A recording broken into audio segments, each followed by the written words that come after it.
Jésus, j'ai entendu parler de l'Apocalypse, mais ça a l'air effrayant. Est-ce que c'est vraiment la fin du monde? Ce n'est pas seulement la fin, mon enfant. L'Apocalypse signifie révélation. C'est le dévoilement de ce qui était caché. C'est le moment où tout ce que le monde ignore sera mis en lumière et où mon règne sera pleinement établi. Mais pourquoi y a-t-il autant de choses difficiles? Des guerres, des famines, des tremblements de terre.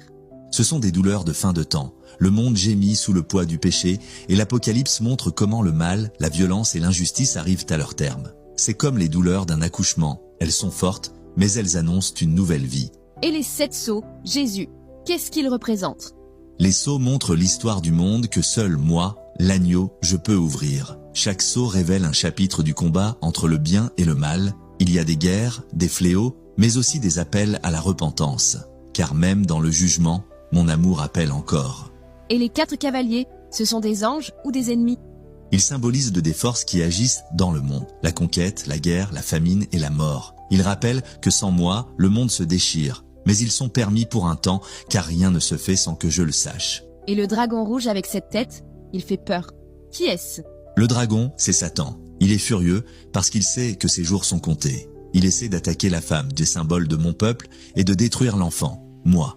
Mais il est vaincu au ciel, précipité sur la terre, et ses jours sont comptés. Mais est-ce que tout le monde sera jugé? Comment savoir si on est sauvé? Oui, un jour viendra où tous seront jugés, grands et petits. Mais ceux qui m'ont reçu auront leur nom dans le livre de vie. Ce n'est pas par leurs œuvres, mais par ma grâce. Ils ont lavé leurs robes dans mon sang. Ils sont à moi. Et à la fin, après tout ça, que va-t-il se passer? Est-ce qu'il y a une vraie paix? Oui, j'essuierai chaque larme. Il n'y aura plus de mort, ni tristesse, ni cri, ni douleur. Je ferai toutes choses nouvelles. La nouvelle Jérusalem descendra du ciel, une ville sainte, éclatante, où je vivrai au milieu de mes enfants. Plus de nuit, plus de peur, seulement ma lumière pour toujours. Et toi, veux-tu entrer un jour dans la nouvelle Jérusalem avec Jésus?